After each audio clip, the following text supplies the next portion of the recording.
देखिए, इस वीडियो में मैं आपको सिंगली रीइंफोर्स्ड बीम से रिलेटेड टोटल 40 एमसीक्यूज़ कराऊंगा। ये पार्ट 1 है और इसका सेकंड पार्ट आपको आरसीसी की प्लेलिस्ट में मिल जाएगा। जैसा कि मैंने इंट्रोडक्शन के पार्ट में कहा था कि आगे से एलएसएम और डब्ल्यूएसएम दोनों मेथड की वीडियोस अलग अलग देखने को मिलेंगी।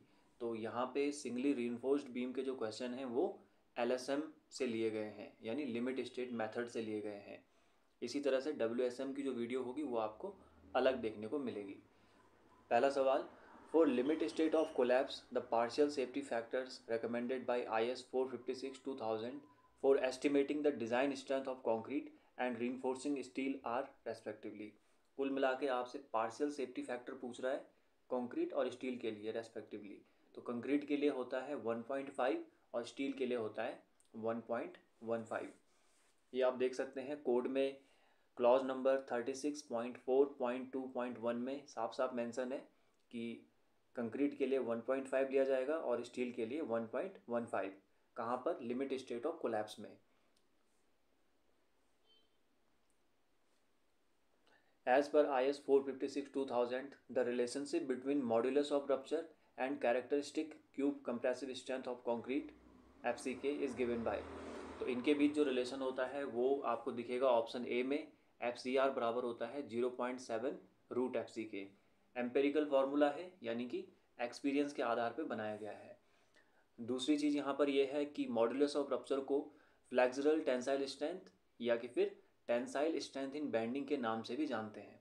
तो तीनों नाम मालूम होने चाहिए, एक ही चीज़ के लिए यूज़ किए जाते हैं। If FCK is the characteristic cube compressive strength of concrete in Newton per mm square, then the modulus of elasticity of concrete as per IS 456 is assumed as। तो इसका भी फॉर्मूला जो है वो है 5000 रूट FCK LSM के according. Option A यहाँ पर सही होगा। कई बार WSM के आधार पे पूछ लेता है तो वहाँ पे 5700 होता है, लेकिन या तो आपको क्वेश्चन में क्लियरली मेंशन होगा कि LSM मेथड का बताओ या WSM का, या फिर ऑप्शन कुछ इस तरह से दिए रहते हैं कि पता लग जाता है कि इसमें किस मेथड से पूछा गया है। The tensile strength of concrete expressed as the ratio of compressive strength is. तो लगभग जो है कंक्रीट में ये माना जाता है कि जो उसकी कंप्रेसिव स्ट्रेंथ है उसका 10 से 15% उसकी टेंसाइल स्ट्रेंथ होती है। यानी अगर उसकी कंप्रेसिव स्ट्रेंथ मान लेते हैं 30 है, 30 न्यूटन पर एम एम स्क्वायर है, तो टेंसाइल स्ट्रेंथ जो है वो 3 होगी। 3 न्यूटन पर एम एम स्क्वायर से लेके 4-5 तक हो सकती है, 10 से 15%। ठीक है, तो टेंसाइल टू कंप्रेसिव जो रेशियो होगा वो 1:10 का हो जाएगा। यहाँ पे परसेंटेज नहीं पूछा हुआ है, यहाँ पे रेशियो पूछा हुआ है।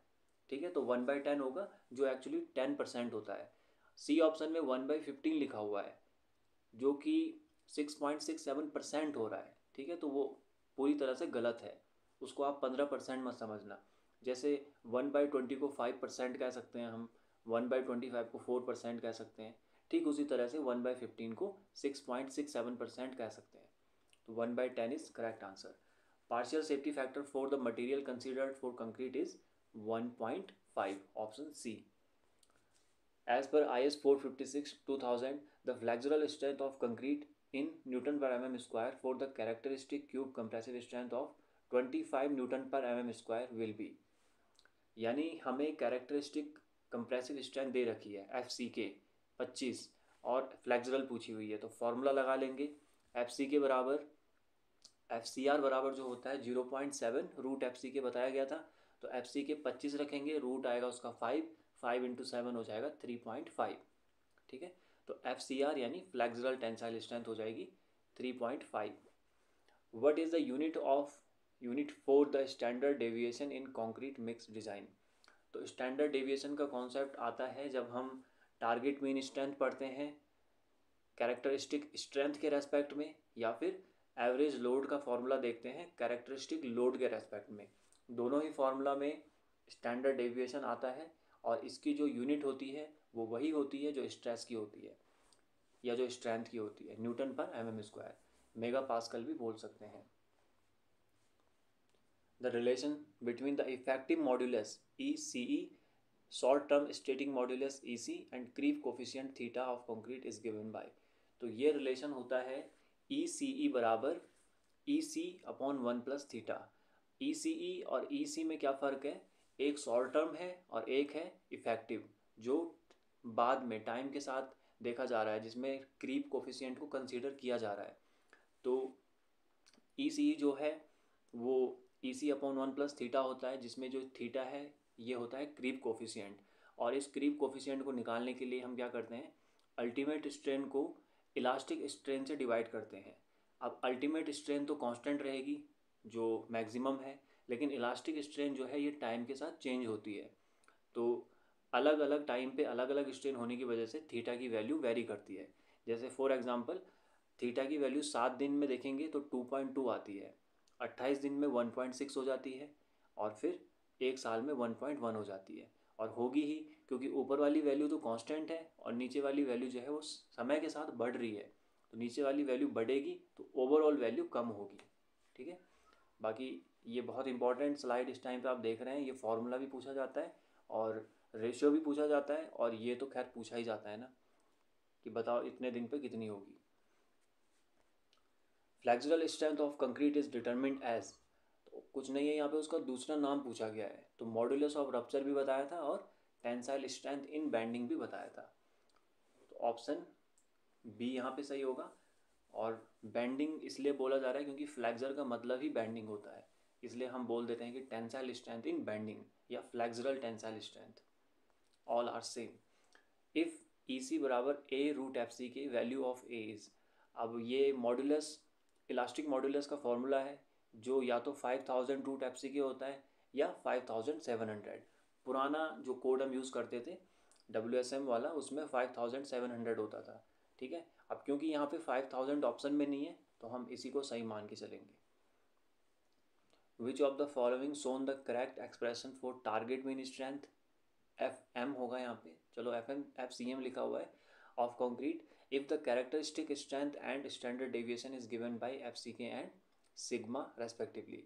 तो रिलेशन बताना है सीधा सीधा, टारगेट मीन स्ट्रेंथ बराबर होता है characteristic strength plus 1.65 sigma. Graph से इसको याद रखना आसान होता है, ये देख सकते हैं, ये 5% तक जो है वो एफ सी के लिया जाता है और उसके बाद 1.65 सिग्मा, तो इन दोनों को ऐड करके आ जाता है target mean strength.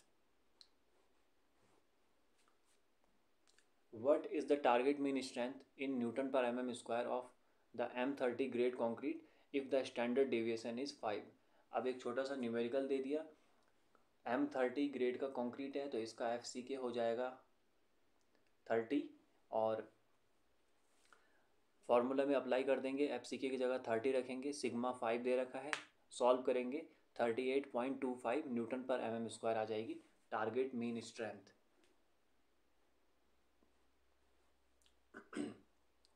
The target mean strength of the M20 grade concrete is 27 newton पर M M square, what is the value of standard deviation. अब इसको रिवर्स में पूछ लिया, यहाँ पे एफ एम की वैल्यू दे दी, सिग्मा पूछ लिया, एफ एम 27 है, एफ सी के 20 हो जाएगा M20 ग्रेड के लिए, सॉल्व करेंगे सिग्मा निकल के आ जाएगा 4.24। As per IS 456/2000, the assumed standard deviation for M25 grade of concrete is। अब देखिए इस सवाल में आपको इसको कैलकुलेट नहीं करना है, IS कोड में assumed standard deviation की एक अलग से टेबल दी गई है जो हम फील्ड में डायरेक्टली यूज़ करते हैं। टेबल नंबर 8 है IS 456/2000 में। तो आप देख सकते हैं इसमें 10 और 15 ग्रेड के लिए हम क्या करते हैं 3.5 अज्यूम कर लेते हैं, चाहे सॉल्व करके कितना भी आए। 20 और 25 के लिए 4, और 30, 35, 40, 45 और 50 के लिए 5 अज्यूम कर लेते हैं। तो यहाँ पे किसका पूछा हुआ है 25 का, 25 का हो जाएगा 4। Empirical relationship between tensile strength and compressive strength of concrete is given by. तो एम्पेरिकल रिलेशन जो था वो क्या था, टेंसाइल स्ट्रेंथ जो थी वो, अब देखिए यहाँ पे ये तो क्लियर नहीं कर रखा कि टेंसाइल कौन सी वाली है। जो डायरेक्ट टेंसाइल स्ट्रेंथ मानते हैं हम वो 110 मानते हैं कंप्रेसिव स्ट्रेंथ का, और जो फ्लेक्सुरल वाली होती है वो 0.7 होती है रूट एफ सी के का। ठीक है, ये जो दोनों इस वक्त आप स्क्रीन पे देख रहे हैं। अब यहाँ पे type of tensile strength clear नहीं है, तो डायरेक्ट के हिसाब से देखें तो ये कांस्टेंट का काम करेगा और कंप्रेसिव स्ट्रेंथ की पावर हम 1 मान लेंगे यहाँ पे। और फ्लैक्सर के हिसाब से देखें तो ये कांस्टेंट का काम करेगा और कैरेक्टरिस्टिक की पावर हम 1/2 मान लेंगे। अब ये कांस्टेंट और पावर का क्या खेल है, ये आपको ऑप्शन सी में दिखेगा, जिसमें कह रहा है कि टेंसाइल स्ट्रेंथ जो होगी वो किसी कांस्टेंट का मल्टीप्लाई करेंगे कंप्रेसिव स्ट्रेंथ में, जहाँ पे कंप्रेसिव स्ट्रेंथ की कोई पावर हो सकती है। तो दोनों फॉर्मूला सेटिस्फाई हो रहे हैं, इसलिए ऑप्शन सी यहाँ पे सही होगा। The estimated value of elastic modulus in gigapascal of concrete of M65 grade as per IS 456 would be approximately बताना है। M65 है तो इलास्टिक मॉड्यूलस जो होता है वो 5000 रूट एफ सी के होता है, ठीक है। एफ सी के 65 हो जाएगा क्योंकि M65 की बात कर रहा है।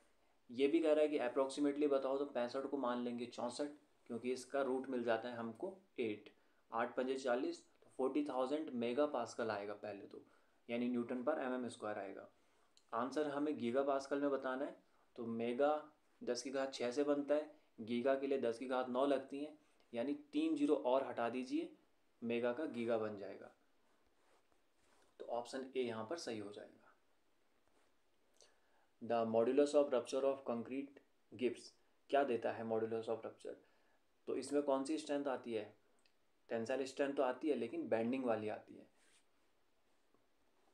तो इसलिए पहला ऑप्शन गलत हो जाएगा क्योंकि यहाँ पे डायरेक्ट है। दूसरा तो है ही गलत क्योंकि कंप्रेसिव तो आती नहीं है, कैरेक्टरिस्टिक भी नहीं आती। टेंसाइल स्ट्रेंथ आती है, वो भी बेंडिंग वाली, ठीक है। पहला क्यों गलत है? क्योंकि डायरेक्ट है वहाँ पे। Standard cubes of a concrete mix are tested for compressive strength which is observed to be 36 MPa. Approximate flexural strength in megapascal of this concrete according formula provided in IS 456 will be। तो कुछ नहीं है, यहाँ पर भी आप देख सकते हैं 36 MPa दे रखा है, उसका रूट हो जाएगा 6 और 6 7 42, तो 4.2 न्यूटन पर mm² हो जाएगी फ्लैक्सुरल टेंसाइल स्ट्रेंथ। बहुत लेंथी बना रखा है लेकिन है कुछ नहीं। What will be the approximate value of elasticity modulus in megapascal concrete of strength 25 MPa? Same question है ऑलमोस्ट, यहाँ पे भी 25 का रूट कर लीजिए 5, 5 की गुणा 5000 में कर लीजिए, 25,000 आ जाएगा। फिर भी जिन लोगों को नहीं समझ आया वो देख सकते हैं। बाकी MPa मेगा पास्कल और न्यूटन पर mm² इक्वली होते हैं, किसी भी यूनिट में रख सकते हैं। According to IS 456 1978 the flexural strength of concrete is. तो फ्लेक्सुरल स्ट्रेंथ FCR क्या है, किसके प्रोपोर्शनल है? FCR किसके प्रोपोर्शनल है? अगर हम 0.7 को यहाँ प्रोपोर्शन साइन में लगा दें तो रूट एफ सी के आता है ना, रूट एफ सी के, तो square root of characteristic strength, तो directly proportional to square root of characteristic compressive strength. According to IS 456 the estimate flexural strength of concrete of grade M25, जिसका FC के 25 MPa होगा, would be. अब यहाँ पे कुछ नहीं है, बस उसने केजी में पूछ लिया। जो यूनिट हम जनरली यूज़ करते हैं न्यूटन पर mm², वो यहाँ पे बन गई है किलोग्राम पर सेंटीमीटर स्क्वायर। तो सॉल्व वैसे ही कर लेंगे जैसे करते आए हैं। 25 के लिए 5 होगा, 3.5 आ जाएगा FCR, और 1 न्यूटन पर mm² में 10 kg पर सेंटीमीटर स्क्वायर होते हैं। याद कर लीजिए और सॉल्व करके प्रूफ भी देख सकते हैं अपने आप। तो ये 35 का 3.5 का 35 बन जाएगा यहाँ पे kg पर सेंटीमीटर स्क्वायर में। As per IS 456 2000 actual measure values of modulus of elasticity EC may be from. अब ये देखिए, ये कोड में मेंशन है साफ साफ कि कितना डिफ़र कर सकती है वैल्यू, कितना अंतर आ सकता है उसमें। तो ये लिखा हुआ है यहाँ पे, actual measured values may differ by ±20% from the values obtained from the above expression। above expression यानी जो फॉर्मूला हम पढ़ते हैं, 20% तक का फेरबदल हो सकता है प्लस माइनस में। तो ऑप्शन डी यहाँ पर सही हो जाएगा। The compressive strength of concrete is about 10 to 15% of its tensile strength. ये गलत स्टेटमेंट है क्योंकि यहाँ पे कंप्रेसिव बोल रहा है, जबकि टेंसाइल स्ट्रेंथ होती है 10 से 12% कंप्रेसिव स्ट्रेंथ की, ठीक है। पर जल्दी में गलती हो सकती है, इसलिए यह सवाल फॉर्म किया गया है। ऑप्शन बी यहाँ पर सही होगा। The characteristic strength of concrete is defined as that strength below which not more than dash of the test results are expected to fall. तो कैरेक्टरिस्टिक स्ट्रेंथ जो है वो 95% पॉजिटिव रिजल्ट होते हैं वहाँ पे, तो 5% से ज़्यादा रिजल्ट वहाँ पे फेल नहीं होने चाहिए, तो वो बन जाती है characteristic strength. What will be the estimated value of modulus of elasticity in gigapascal for a concrete of compressive strength 25 MPa. इसको भी कर सकते हैं. 25 का रूट 5 25,000 MPa, वो बन जाएगा 25 गीगापास्कल. ये कैलकुलेशन सब आप कर सकते हैं दिमाग में ही. स्लाइड तो इसलिए रखी गई है क्योंकि कुछ बच्चे नए होते हैं तो उन्हें नहीं आता है. Consider the following statement regarding characteristic strength of concrete. The test result of a sample shall be the average of the strength of X specimens. The individual variation should not be more than plus minus y% of the average. तो इसका सीधा सीधा क्या है कि जब हम characteristic strength देख रहे हैं किसी कंक्रीट की, तो 3 स्पेसिमेन लिए जाने चाहिए और जिनमें इंडिविजुअल वेरिएशन एवरेज का 15% से ज़्यादा नहीं होना चाहिए. तो ऑप्शन क्या सही होगा? 3 और 15 वाला. ठीक है. एक एग्जाम्पल देख लीजिए इसका. मान लेते हैं हमने 3 सैंपल लिए और उन 3 सैंपल्स का जो एवरेज निकल के आया वो 20 आया. ठीक है. अब ये जो रूल है वो क्या कह रहा है कि 15% तक का वेरिएशन अलाउ हो सकता है. तो यानी जो 3 हमने लिए, जो तीनों की अलग अलग वैल्यू आई, वो 20 के प्लस माइनस 15% पे ही खेलना चाहिए. 20 का 15% होता है 3. तो 20 में से 3 घटा दीजिए और 3 जोड़ दीजिए, तो 17 से लेके 23, यानी जो तीनों सैंपल हमने टेस्ट किए उन तीनों की वैल्यू 17 से ज़्यादा होनी चाहिए और 23 से कम होनी चाहिए. तभी हम मानेंगे कि वो आंसर जो है वहाँ पे वो 20 है. ये है इंडिविजुअल वेरिएशन का मतलब एवरेज की रेस्पेक्ट में. In case of steel design, the minimum value of stress below which not more than a specified percentage, usually 5% of corresponding stresses of samples tested are expected to occur is called as. तो देखिए, characteristic strength हो या load हो या फिर जैसे इस सवाल में कह रहा है स्ट्रेस की टर्म में हो, जो बेसिक्स हैं वो सेम है कि 5% से ज़्यादा रिजल्ट फेल नहीं होने चाहिए, यानी फेवरेबल रिजल्ट्स जो हैं वो 95% से ज़्यादा होने चाहिए. तो यहाँ पर क्योंकि स्ट्रेस के रेस्पेक्ट में कह रहा है तो आंसर भी स्ट्रेस के रेस्पेक्ट में देंगे. Characteristic yield. लोड की बात करता तब कैरेक्टरिस्टिक लोड होता. In limit state design method as per IS 456, the limiting value of depth of neutral axis for FY 500 newton per mm², यानी FE 500 की बात कर रहा है और कितनी होनी चाहिए. तो ये आप सीधा सीधा याद रख लीजिए, यहाँ से बहुत सवाल पूछे जाते हैं. वैसे हम जब सिमिलर ट्रायंगल का फॉर्मूला लगाते हैं स्ट्रेन डायग्राम पे तो ये फार्मूला निकल के आता है, जिसमें हम जब FY की वैल्यूज़ अलग अलग रखते हैं, जैसे 250, 450, सॉरी 250, 415 और 500, तो ये 3 वैल्यूज़ निकल के आती हैं XU लिमिटिंग की. 0.53D, 0.48D और 0.46D. यहाँ पे 500 वाली पूछ रहा है तो 0.46D हो जाएगी. Serviceability limit states does not include. तो हम लिमिट स्टेट मेथड को जब पढ़ते हैं तो उसमें जो भी चीज़ें पढ़ते हैं उनको 2 पार्ट में डिवाइड कर देते हैं जनरली. वो 2 पार्ट क्या हैं? पहला है लिमिट स्टेट ऑफ कोलैप्स और दूसरा है limit state of serviceability. Collapse deal करता है जिन चीज़ों की वजह से कोलैप हो सकता है, सडन फेलियर आ सकता है, और सर्विसिबिलिटी यानी जहाँ पर सर्विस दी जा सकती है. तो जो ये फ्लैक्सर है यानी कि बेंडिंग हो गया, जैसे कि बीम में आती है बेंडिंग, स्लैब में आती है, शेयर हो गया, टॉर्जन हो गया, कंप्रेशन हो गया. कंप्रेशन यानी जो कॉलम वगैरह हम पढ़ते हैं, कंप्रेसिव मेंबर, ये सब हम कोलैप्स में पढ़ते हैं. जबकि ये वाली जो चीज़ें हैं जैसे डिफ्लेक्शन, क्रैकिंग, वाइब्रेशन, ड्यूरेबिलिटी, ठीक है, यानी उसकी लाइफ कितनी होगी, तो इन चीज़ों को हम सर्विसिबिलिटी में पढ़ते हैं. तो इस हिसाब से अगर आप देखें तो 3 ऑप्शन तो एकदम ही छट जाएंगे. वाइब्रेशन, ड्यूरेबिलिटी और डिफ्लेक्शन, इन्हें हम सर्विसिबिलिटी में पढ़ते हैं. साइज लिमिट से मतलब है कि कोलैप्स में जो हम चीज़ें पढ़ते हैं, बीम कॉलम वगैरह में साइज मैटर करता है.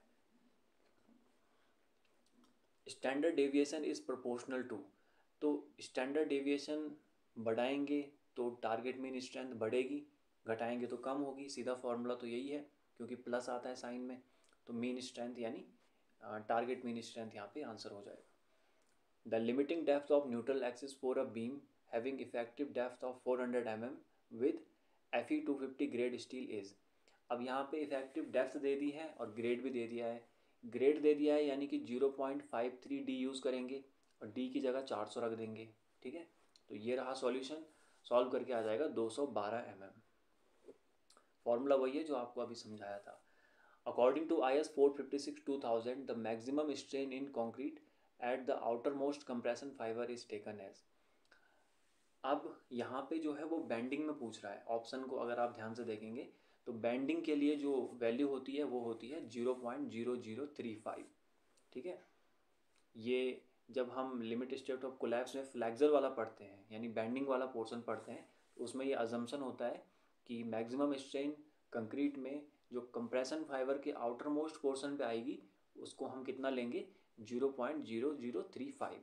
इसको हम 0.35% भी बोल लेते हैं, ठीक है। आउटर मोस्ट फाइबर यानी ये वाला, ठीक है।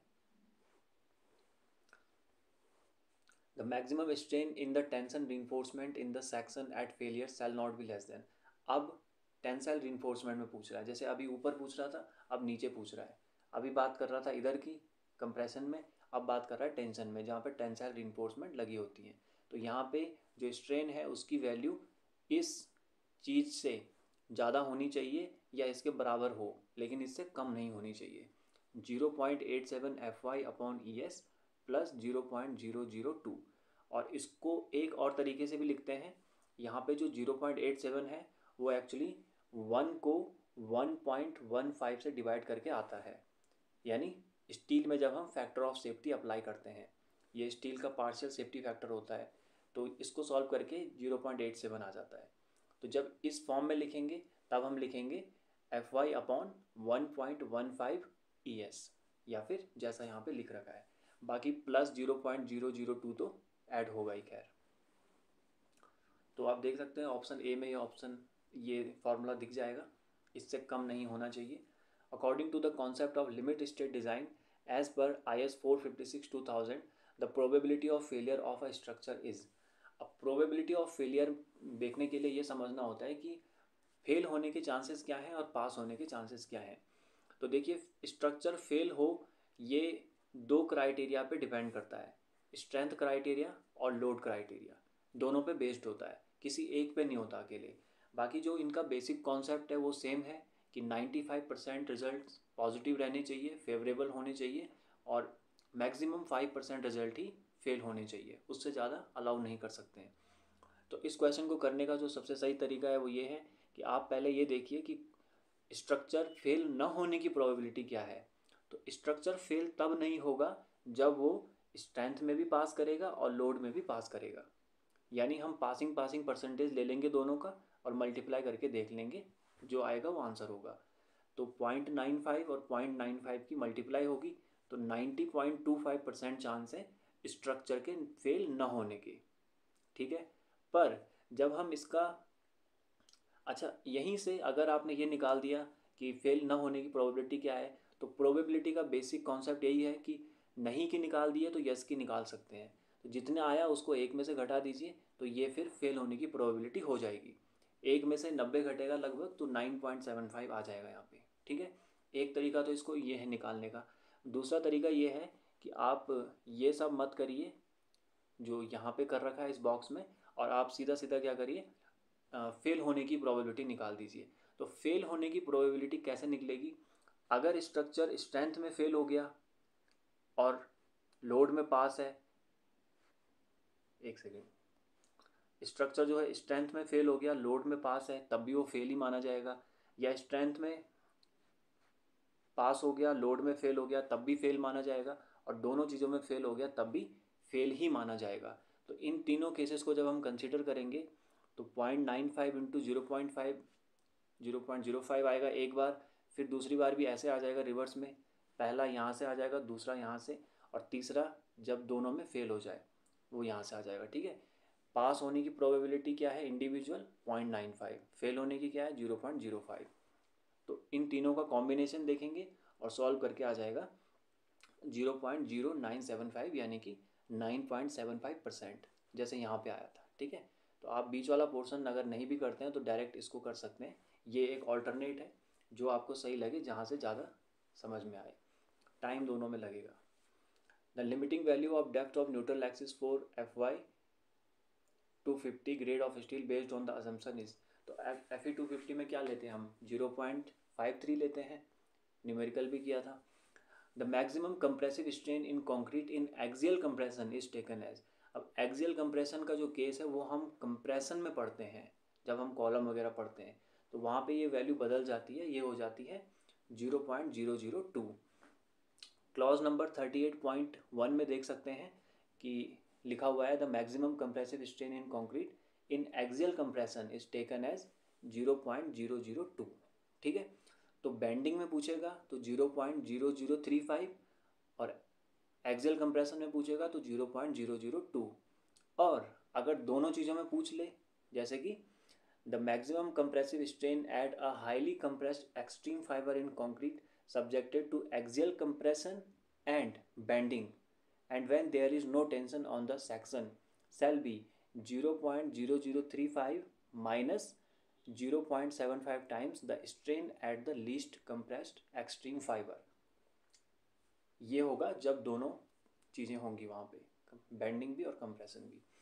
The section is called over reinforced section when, तो ओवर रीइंफोर्स्ड कब होगा, तो देखिए जब लेफ्ट साइड में जो आपको पिक्चर दिख रही है वो अंडर रीइंफोर्स्ड की है और राइट साइड में ओवर रीइंफोर्स्ड की। ठीक है, तो आप ऐसा मानकर चलिए कि जो क्रिटिकल न्यूट्रल एक्सिस है वो तो अपनी जगह पे रहेगी, जो हम मान के चलते हैं, अज्यूम करते हैं, लेकिन स्ट्रक्चर के हिसाब से एक्चुअल जो है वो वेरी कर जाती है कि स्टील कम हो जाए या स्टील ज़्यादा हो जाए। तो अंडर रीइंफोर्स्ड में जब स्टील कम हो जाता है तो एक्चुअल न्यूट्रल एक्सिस ऊपर चली जाती है, उसका झुकाव जो है ऊपर चला जाता है। और ओवर में जब कंक्रीट बढ़ जाता है, सॉरी स्टील बढ़ जाता है तो उसका झुकाव फिर नीचे आ जाता है। ठीक है, बाकी आप ऐसे भी देख सकते हैं कि जो एक्स यू लिमिटिंग है वो कांस्टेंट रहेगी, बाकी जो एक्स यू है वो फ्लक्चुएट करेगी ऊपर या नीचे। ठीक है, कम याद करने के लिए आप इसको WSM से भी कंपेयर कर सकते हैं। जो WSM में हम पढ़ते हैं एक्चुअल और क्रिटिकल, तो वहाँ पे जो एक्चुअल होती है वो यहाँ पे ये एक्स यू है, और जो वहाँ पे क्रिटिकल होती है वो यहाँ पे कौन सी है, एक्स यू लिमिटिंग वाली। वो आप यहाँ से भी समझ सकते हैं एक्चुअल और क्रिटिकल न्यूट्रल एक्सिस से। ठीक है, तो सीधी सीधी बात यह है कि ओवर रीइंफोर्स्ड में जो है वो एक्स यू ज़्यादा हो जाता है एक्स यू लिमिटिंग से, और अंडर रीइंफोर्स्ड में एक्स यू कम हो जाता है एक्स यू लिमिटिंग से। यहाँ पे ओवर का पूछ रहा है तो एक्स यू जो है वो बड़ा हो जाएगा। The section is called balanced section. अब इस यहाँ पे बैलेंस की बात कर रहा है तो बस कॉमन सेंस वाली बात है कि बैलेंस में क्या होगा, इक्वल हो जाएगा दोनों। A load value obtained by multiplying the characteristic load and the load factor is, तो ये होता है फैक्टर लोड। जब हम फैक्टर अप्लाई कर देंगे किसी लोड में तो वो फैक्टर लोड बन जाता है। As per IS 456-2000, in the absence of test data, the approximate value of the total strain for design may be taken as, तो ये भी IS कोड में मेंशन है कि स्ट्रेन कितना लिया जाएगा। टोटल श्रिंकेज स्ट्रेन जो है वो 0.0003 लिया जाता है। ठीक है, ये भी डायरेक्ट डेटा है कोड का, तो ऑप्शन बी यहाँ पर सही हो जाएगा। चलिए, ये थे 40 MCQs। अगर आपका कोई डाउट है तो आप उसको कमेंट में लिख दीजिए। वीडियो देखने के लिए थैंक यू सो मच।